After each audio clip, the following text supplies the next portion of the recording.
नमस्कार, FM news देख रहे हैं आप। मैं हूं आपके साथ प्रतीक्षा चहल। दिल्ली एनसीआर की खबरों में सबसे पहले बात कांग्रेस की। जी हां, 5 राज्यों में हार के बाद कांग्रेस के वरिष्ठ नेताओं की एक बैठक बुलाई गई है। कांग्रेस के कई वरिष्ठ नेता बैठक में शामिल हैं। खबरों के मुताबिक पार्टी के 14 वरिष्ठ नेताओं को बैठक में बुलाया गया है। आने वाले चुनाव को लेकर पार्टी में बैठक की गई है। इस मीटिंग में चुनावी रणनीतिकार प्रशांत किशोर भी शिरकत कर रहे हैं। बैठक में एंटनी, मल्लिकार्जुन खड़गे, चिदंबरम, दिग्विजय सिंह समेत तमाम वरिष्ठ नेता मौजूद हैं। आपको बता दें कि ऐसा पहली बार हुआ कि कांग्रेस के वरिष्ठ नेताओं के साथ प्रशांत किशोर की मौजूदगी भी बैठक में दर्ज की गई है। इस खबर पर ज्यादा जानकारी के साथ हमारी संवाददाता तोशी हमारे साथ यहां पर जुड़ गए हैं। तोशी, जिस तरीके से कांग्रेस में लगातार हार पर मंथन हो रहा है और एक बार फिर यहां पर कांग्रेस की बैठक हो रही है, क्या कुछ और जानकारी इस बैठक को लेकर मिल पा रही है? देखिए प्रतीक्षा, बैठक 11:30 बजे सोनिया गांधी के आवास पर शुरू हुई है। इस बैठक में गुजरात चुनाव को लेकर 2022 के एंड में नवंबर-दिसंबर के दौरान यहाँ पर गुजरात चुनाव होने वाले, विधानसभा चुनाव होंगे। ऐसे में कांग्रेस जो है वो अब बिल्कुल यहाँ पर तैयारी अपनी करते हुए नजर आ रही है। इसी वजह से यहाँ पर एक बैठक है, आप इसे हाई लेवल बैठक कह सकते हैं, क्योंकि इस बैठक में चुनावी रणनीतिकार प्रशांत किशोर यहाँ पर शामिल है। इसके अलावा कई बड़े बड़े नेता है, केसी वेणुगोपाल है, रणदीप सुरजेवाला, अजय माकन, जयराम रमेश, चिदंबरम, काफी तमाम बड़े बड़े चेहरे यहाँ पर मौजूद है। मंथन तो किया ही जा रहा है, लेकिन गुजरात चुनाव को कैसे जीता जाए, कैसे कांग्रेस की नैया पार होगी गुजरात चुनाव में, इसको लेकर ये हाई लेवल बैठक है जो की जा रही है। जी बिल्कुल। तोशी, ये कह सकते हैं कि एक तरीके से आगे को लेकर अब पीछे का मंथन तो बहुत हो चुका है, आगे की रणनीति अब तय की जा रही है कि हिमाचल या फिर गुजरात में किस तरीके से जीत हासिल की जाएगी। और इसे ये भी माना जा रहा है क्योंकि इतने वरिष्ठ नेता जो कांग्रेस के बुलाए गए हैं, इनके साथ प्रशांत किशोर भी इस बैठक में मौजूद हैं, क्या मायने उनके निकाले जा रहे हैं?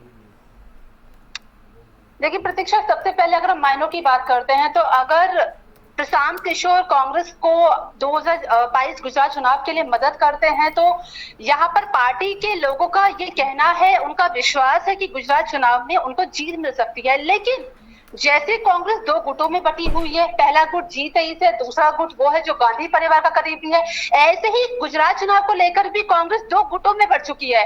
गुजरात कांग्रेस कहती है कि चुनावी रणनीतिकार प्रशांत किशोर को लाने की कोई जरूरत नहीं है, बेकार में खर्चा होगा, क्योंकि जो एटमॉस्फेयर गुजरात चुनाव का बना हुआ है, जो जीत है, जो हार है, वो तय है।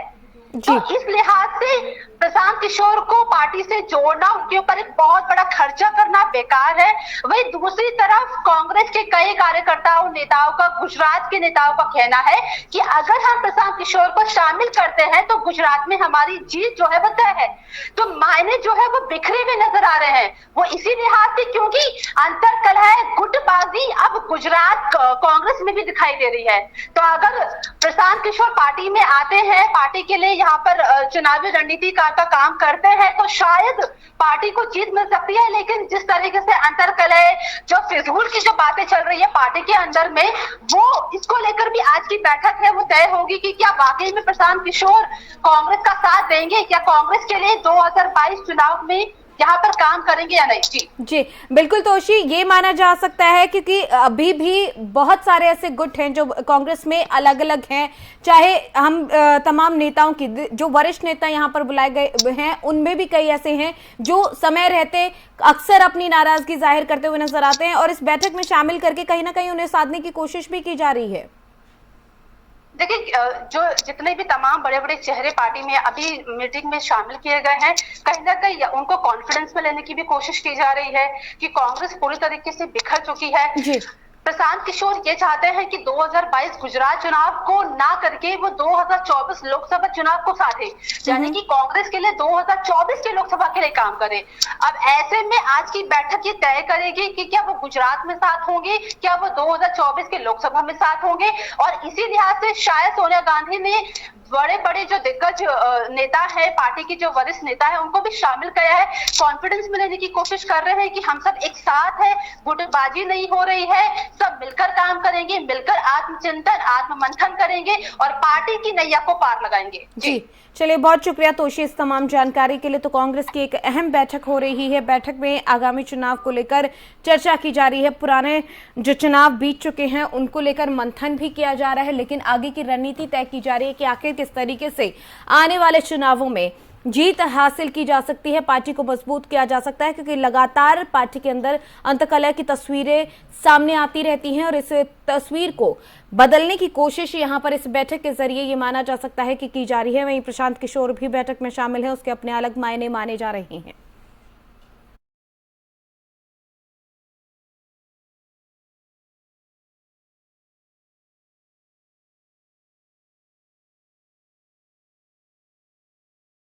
देश भर में अब कोरोना के मामलों में बढ़ोतरी देखने को मिल रही है। ऐसे में बात करें देश की राजधानी दिल्ली की, तो यहां पर भी हालात कुछ ज्यादा ठीक नहीं है।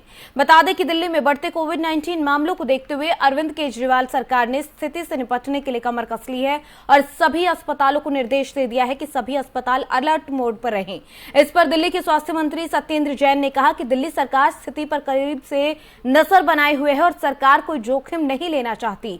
हमने अपने स्वास्थ्य ढांचे को पूरे तरीके से बेहतर किया है। इसके साथ ही दिल्ली में कोविड-19 के बढ़ते मामलों के बीच सभी अस्पतालों को अलर्ट रहने की सलाह दी गई है।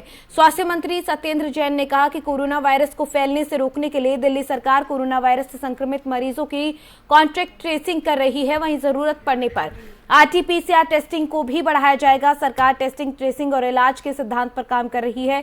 दिल्ली सरकार ने सरकारी अस्पतालों में लोगों को जल्द ही विभिन्न टीकों की एहतियाती खुराक मुफ्त उपलब्ध कराने की बात भी कही है। सत्येंद्र जैन ने लोगों से जल्द टीका लगवाने की भी अपील की और कहा कि इलाज से बेहतर बचाव है। जिन लोगों ने अभी तक टीका नहीं लगवाया या पहली खुराक नहीं ली है, उन्हें पूर्ण टीकाकरण के लिए जल्द से जल्द अपने नजदीकी स्वास्थ्य केंद्र पर पहुंचना चाहिए। बता दें कि दिल्ली में शुक्रवार को कोविड-19 के 386 नए केस मिले थे, जबकि संक्रमण की दर बढ़कर 3.95% हो गई है। ये जानकारी शहर के स्वास्थ्य विभाग की तरफ से जारी आंकड़ों में पता चली है।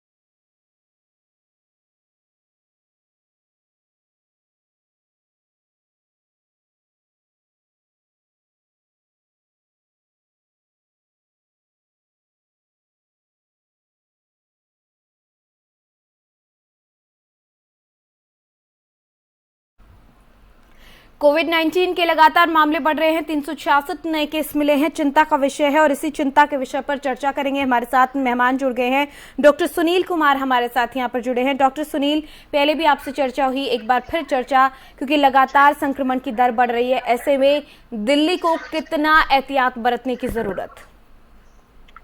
देखिए, जैसा कि दिन प्रतिदिन केसेस बढ़ रहे हैं, तो दिल्ली दिल्ली से जुड़े हुए जितना भी एनसीआर एरिया है, नोएडा, ग्रेटर नोएडा, गाजियाबाद, हर जगह जो है एहतियात बरतने की जरूरत है। जी। इसका रीजन ये भी है क्योंकि यहाँ पे पॉपुलेशन ऑफ डेंसिटी बहुत ज्यादा है और कोरोना का संक्रमण जैसा हमने पहले भी देखा है, वो बहुत जल्दी से फैलता है जब लोग आसपास ज्यादा रहते हैं और पॉपुलेशन ज्यादा रहती है। जी। अभी दो एज ग्रुप हैं जो सबसे ज्यादा वोल्नरेबल है इस डिजीज को लेने के लिए। एक तो वो बच्चे जो 12 साल से कम आयु के हैं, जिनको अभी तक कोई वैक्सीनेशन नहीं दिया गया है और ना ही कोई ऐसा वैक्सीनेशन अभी अवेलेबल है। और दूसरा एज ग्रुप है कोमोर्बिड कंडीशन और सीनियर सिटीजन जो 60 साल से ज्यादा के हैं। और एक एज ग्रुप है जो 12 से 18 साल के एज ग्रुप के बच्चे हैं। उसमें भी अभी कुछ ही दिन पहले हमारी दिल्ली सरकार और भारत सरकार ने जो है वैक्सीन को हर स्कूल में अनिवार्य किया है।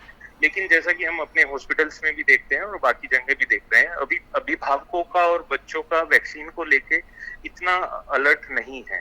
वो अभी हम लोगों से आके पूछते हैं कि क्या हम इसको अवॉइड कर सकते हैं, क्या ये नहीं लगवाना चाहिए। तो मैं आपके माध्यम से बताना चाहूंगा कि कोविड से एकमात्र बचाव जो अभी तक पिछले 2 साल में उपलब्ध है वो वैक्सीन है। कहीं ना कहीं हमने देखा है जितना भी एज ग्रुप जो 18 से लेके और 70-80 साल तक है जो 2 डोज ले चुका है, उसमें अगर वेव 3 में ओमिक्रॉन वायरस आया तो वो बहुत ही कम फैटल रहा। अगर हम वेव 2 की तुलना वेव 3 से करें तो वेव 3 ना के बराबर इन्फेक्शन रहा, जी। कोई भी डेथ बहुत ज्यादा नहीं हुई, और ये जो इसका मोटा मोटा श्रेय जाता है वो वैक्सीनेशन को ही जाता है। बिल्कुल। तो डॉक्टर ऐसा सुनील, आप वैक्सीनेशन से जुड़ा एक और सवाल मेरा, क्योंकि अब लगातार बूस्टर डोज की तरफ भी हम जा रहे हैं, ऐसे में कोई एहतियात रखने की जरूरत है क्या बूस्टर डोज लेने के लिए? क्योंकि वैक्सीनेशन को बढ़ावा देने के लिए लगातार सरकार की तरफ से जागरूक किया जा रहा था, अब लोगों को ये भी समझाया जा रहा है कि अगर आप एलिजिबल हैं तो बूस्टर डोज भी जरूर लें। देखिए, वैक्सीन को लेके बहुत सारी भ्रांतियां हैं, उनसे सभी लोगों को ऊपर आना पड़ेगा। जितनी भी अवेलेबल वैक्सीन है, चाहे वो कोवैक्सीन हो, कोविशील्ड हो, फाइजर हो, या पूरे वर्ल्ड में जो भी वैक्सीन है, 2 साल का हम डेटा देख चुके हैं, ये बिल्कुल सेफ है। इनकी वजह से कोई ऐसे कॉम्प्लिकेशन, मेजर कॉम्प्लिकेशन देखने को नहीं मिले हैं। इनकी इफिकेसी 70 से 75% पूरे वर्ल्ड वाइड प्रूफ हो चुकी है। मतलब कहीं ना कहीं आपको कैटेगरी 3L3 कोविड होने से बचाती है और प्रिवेंट भी करती हैं। तो इन सब चीजों को देखते हुए बूस्टर डोज जरूर लेना चाहिए। वो लोग जो कोमॉर्बिड है, जिनको पहले से बीमारियां हैं और जिनको दूसरी डोज लिए हुए 9 मंथ हो चुके हैं, तो उनको ये लेके बूस्टर डोज एक इनहेंसिंग का काम करती है। जैसा कि हम पहले भी हर साल देखते हैं, जितना इन्फ्लुएंजा वायरस होता है, तो इन्फ्लुएंजा वायरस की भी वैक्सीन हर साल एक बार दी जाती है। उसके नए वेरिएंट्स आते हैं और हर साल उस वेरिएंट्स के अगेंस्ट एक वैक्सीन बनता है जो 1 साल तक वैलिड होता है। तो उसी प्रकार से कोविड की भी आने वाले सालों में ये एक रूटीनली ईयरली वैक्सीन ली जाने लगेगी, और बूस्टर डोज जरूर लेना चाहिए।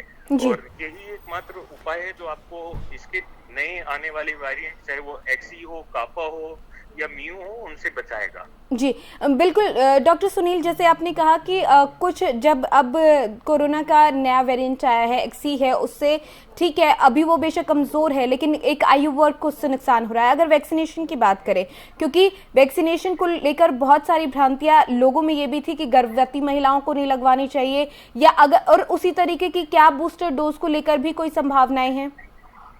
देखिए, भ्रांतियां मैं वही कह रहा हूँ, पहले भी बहुत ज्यादा थी कि बूस्टर डोज नहीं लेना चाहिए, प्रेगनेंसी में नहीं लेना चाहिए, हम तो फाइजर आ जाएगी जब इंडिया में उसको लेंगे। लेकिन अभी मोर देन 100 करोड़ लोगों को ये डोज लग चुकी है। जितना भी सेफ्टी डेटा गवर्नमेंट ने जो कोविन साइट बनाई है, उस पे हर एक चीज को लेके गाइडलाइन थी। हम डे टू डे प्रैक्टिस में भी अपनी सभी पेशेंट्स को देखते हैं, तो हमने कोई मेजर साइड इफेक्ट कभी वैक्सीन का नहीं देखा पिछले 2 साल में। 2 साल पहले ज्यादा इसको लेके जो है मन में आशंका रहती थी कि हम इसको ले या ना ले, लेने के बाद सडन अरेस्ट तो नहीं आ जाएगा।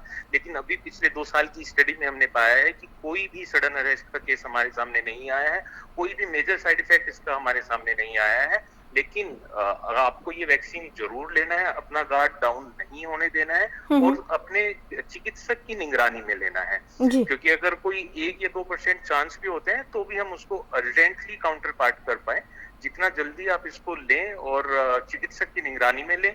अगर आपको कोमॉर्बिड कंडीशन है, आप 70 या 75 साल के ऊपर है और आपको डायबिटीज है, हार्ट की प्रॉब्लम है, ब्लड थिनर लेते हैं, शुगर कंट्रोल नहीं रहता है, एस्थमा है, लंग वीक है, तो पहले अपने चिकित्सक से जाके संपर्क करें, उनकी निगरानी में इस वैक्सीन को लें, और ये विश्वास रखें कि वैक्सीन ही एक कारगर उपाय है जो आपको कोरोना के होने वाले कॉम्प्लिकेशन से तो बचाएगा, कहीं ना कहीं एक हर्ड इम्यूनिटी पूरे बाकी जो आपके फैमिली मेंबर्स हैं उनमें भी लेके आएगा। इसको लेके भ्रांति ये है कि क्यों ना हम सिर्फ बच्चों को, जो जिनको ये नहीं मिला है, या फिर कोमॉर्बिड को दें, क्यों 18 से 50 साल की आयु वाले लोगों को भी ये देना जरूरी है। इसका कारण ये है कि हम एक परिवार में रहते हैं, उसमें छोटे बच्चे भी होते हैं, बुजुर्ग भी होते हैं। जो वर्किंग एज ग्रुप है वो 18 से 50 साल वाला है, वो हमेशा घर से बाहर जाता है, 2 डोज ऑलरेडी ले चुका है। आपकी इम्यूनिटी हो सकता है इतनी अच्छी हो कि आपको ये वायरस अफेक्ट ना करे, लेकिन आप वो वायरस लेके घर में आते हैं, वहां पे बुजुर्ग हैं, बच्चे हैं, उनको ये आप दे सकते हैं। तो इसलिए उनको वैक्सीनेट और बूस्टर डोज जो इसकी है, जो इसको प्रिवेंट करेगी, वो जरूर दें। और ये ध्यान रखें, वेरिएंट हल्का है, एक्सी, कापा, ये वेरिएंट हम कह रहे हैं हल्का है, बट ये कोरोना है। और कोरोना हम पहले भी देख चुके हैं, वेव 1 में, वेव 2 में कितना लीथल था। तो ये उस रूप में कभी भी आ सकता है अगर हम सब लोग लापरवाही करेंगे। बिल्कुल, अगर हम लापरवाही बरतेंगे तो हमारे लिए नुकसान नहीं करेंगे और वैक्सीनेशन नहीं लेंगे, तो ये फिर से फेटल हो सकता है। कोई भी हल्का वेरिएंट भी फेटल हो सकता है, क्योंकि मेन रूट कोज कोरोना ही है। जी चलिए, डॉक्टर सुनील, आपका बहुत शुक्रिया चर्चा का हिस्सा बने, आप आपने कीमती वक्त दिया, बहुत शुक्रिया आपका। Thank you. तो डॉक्टर सुनील को आपने सुना कि ठीक है, कोरोना के केसेस बढ़ रहे हैं, लापरवाही लोग बरत रहे हैं, लापरवाही पहले तो ना बरते, लेकिन अगर फिर भी कोरोना से अगर आपको ये लग रहा है कि कोरोना चला गया है, तो आपको ये समझने की बहुत ज्यादा जरूरत है कि कोरोना अभी गया नहीं है और लंबे वक्त तक ये हम सबके बीच में रहने वाला है। और हमें अब इससे बचने के लिए, क्योंकि बचाव इलाज से ज्यादा बेहतर है, इसलिए बचाव पहले जरूरी है और इसीलिए नियमों का पालन जरूरी है और नियमों के पालन के साथ साथ वैक्सीनेशन भी बहुत जरूरी है। अगर आपके दोनों डोज लग चुके हैं तो बूस्टर डोज के लिए, अगर आप एलिजिबल हैं तो बूस्टर डोज लगवाएं, और अगर अभी तक आपने वैक्सीनेशन नहीं करवाया है तो वैक्सीनेशन जरूर करवाएं। कहीं ना कहीं ये माना जा सकता है कि तीसरी लहर से हम निपटने में कामयाब इसीलिए हो पाए हैं क्योंकि वैक्सीनेशन को बढ़ावा मिला था, लोगों के मन में जो भ्रांतियां थी वो दूर हुई थी और लोगों ने ज्यादा से ज्यादा वैक्सीनेशन करवाया। और इसीलिए अब जरूरी है कि अगर आप एलिजिबल हैं बूस्टर डोज के लिए तो बूस्टर डोज लगवाएं, अगर वैक्सीनेशन नहीं करवाया है तो वैक्सीनेशन जरूर करवाएं।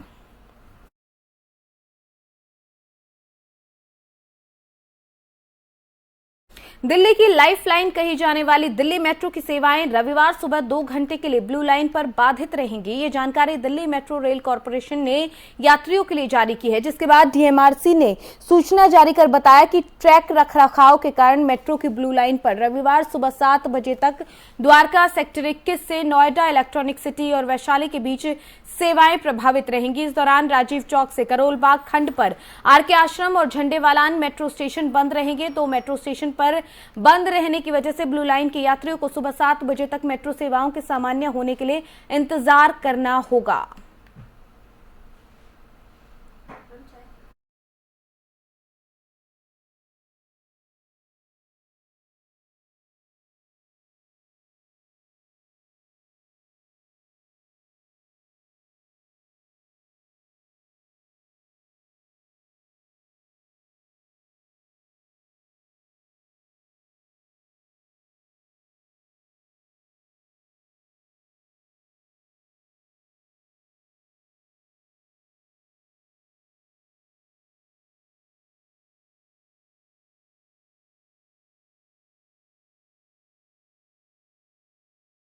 सपा सरकार के कार्यकाल में 95 करोड़ रुपए की लागत से बनाया गया साइकिल ट्रैक पर रेहड़ी पटरी की दुकान चल रही है। ट्रैक की हालत यह है कि वो पैदल चलने लायक भी नहीं, कहीं पूरे तरीके से टूट चुका है तो कहीं पर सिर्फ बोर्ड बचा है। कई जगहों पर लोगों ने तोड़कर दुकानें बना ली। आपको बता दें कि 2017 में इंदिरापुरम में 95 करोड़ की लागत से साइकिल ट्रैक बनाया गया था, जहां पर रेहड़ी पटरी वाले अब दुकान लगाते हैं। सौर ऊर्जा मार्ग पर साइकिल ट्रैक तो रहा नहीं, बस इसका बोर्ड दर्शाता है कि सड़क किनारे की इस जगह पर कभी साइकिल ट्रैक होता था। ट्रैक को दुरुस्त कराने और यहां से अतिक्रमण हटाने के लिए आरडब्ल्यूए से लेकर कई सामाजिक कार्यकर्ता शासन प्रशासन से अपील कर चुके हैं। फिलहाल इसकी तरफ कोई भी ध्यान नहीं दे रहा।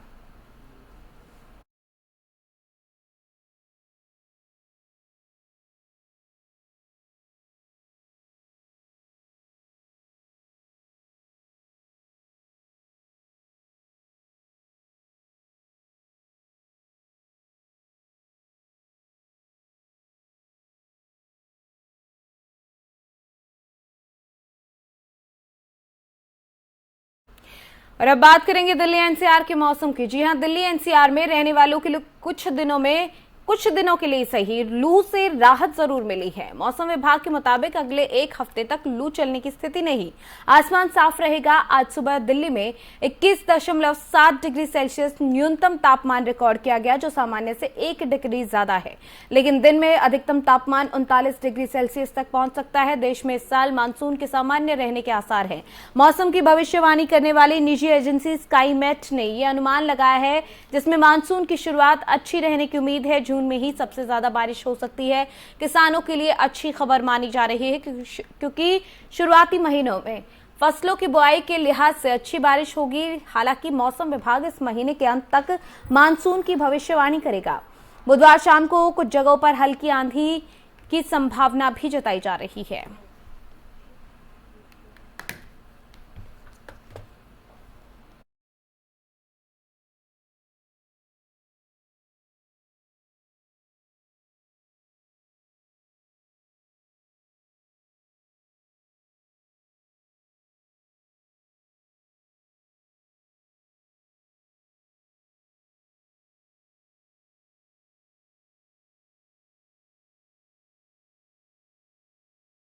दिल्ली में आज हनुमान जन्मोत्सव की धूम देखने को मिल रही है। भक्तों का तांता मंदिरों में लगा हुआ है। भक्त अपने दर्शन के लिए, हनुमान दर्शन के लिए पहुंच रहे हैं मंदिरों में। वहां की तस्वीरें आपको दिखाएंगे। आपको बता दें कि दिल्ली के झंडेवालान में हनुमान जन्मोत्सव के मौके पर कार्यक्रम का आयोजन किया जा रहा है और इस दौरान आयोजन सवेरे से ही शुरू हो गया। धूमधाम से मनाने की तैयारी पूरी की गई है।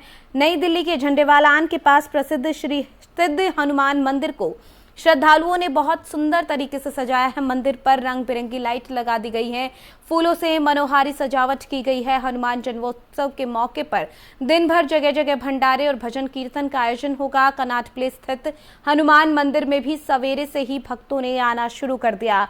तो देश भर में हनुमान जन्मोत्सव मनाया जा रहा है और इसकी धूम दिल्ली में भी देखने को मिल रही है। सुबह से ही भक्तों ने मंदिरों का रुख करना शुरू कर दिया। झंडेवालान के श्री सिद्ध हनुमान मंदिर में श्रद्धालुओं की लंबी लाइनें देखने को मिली, तो वहीं कनॉट प्लेस स्थित हनुमान मंदिर में भी सवेरे से ही भक्तों ने पहुंचना शुरू कर दिया।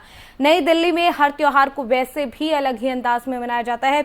दिल्ली जिसे दिलवालों का शहर कहते हैं, वहां पर हर त्योहार को वैसे ही बड़े खास अंदाज में मनाया जाता है और ऐसे में जब भक्ति से जुड़ा कोई भी मौका हो तो लोग इसमें पीछे कहीं से नहीं रहते। और कुछ ऐसी ही तस्वीरें हनुमान जन्मोत्सव पर भी देखने को मिली, जहां श्रद्धालुओं ने मंदिर का रुख किया। बहुत सुंदर तरीके से इन मंदिरों को सजाया गया है। सारा दिन भंडारे और भजन कीर्तन का आयोजन किया जाएगा अलग अलग जगहों पर। आज का दिन भक्तों के लिए बहुत खास रहने वाला है, क्योंकि झंडेवालान के श्री सिद्ध हनुमान मंदिर में भक्तों का तांता लगा हुआ है। सुबह से श्रद्धालुओं ने मंदिर को बहुत सुंदर तरीके से यहाँ पर सजाया है और इस मौके पर श्रद्धालु माथा टेकने के लिए पहुंच रहे हैं। हनुमान जन्मोत्सव के मौके पर कनॉट प्लेस स्थित हनुमान मंदिर में भी सवेरे से ही भक्तों ने आना शुरू कर दिया था। तो काफी खास तस्वीरें दिल्ली के अलग अलग इलाकों से तस्वीरें आप देख सकते हैं कि किस तरीके से मंदिर को बहुत ही सुंदर ढंग से सजाया गया है। सुबह से ही कार्यक्रमों के आयोजन हो रहे हैं, भंडारे का आयोजन हो रहा है। भक्तों की भीड़ मंदिरों में लगी है। भगवान के दर्शन के लिए, भगवान हनुमान के दर्शन के लिए हर कोई वहां पर पहुंच रहा है। बजरंगबली के दर्शन में कोई कमी नहीं चाहता और इस मौके पर श्रद्धालुओं ने मंदिर का रुख किया है। मंदिर में जो भक्त हैं उनकी भीड़ लगी हुई है, जो हनुमान जन्मोत्सव के इस खास मौके पर श्रद्धा सुमन अर्पित कर अपनी भक्ति के भाव को दर्शाना चाहते हैं। तस्वीरें दिल्ली के अलग अलग इलाकों से ऐसी सामने आ रही हैं।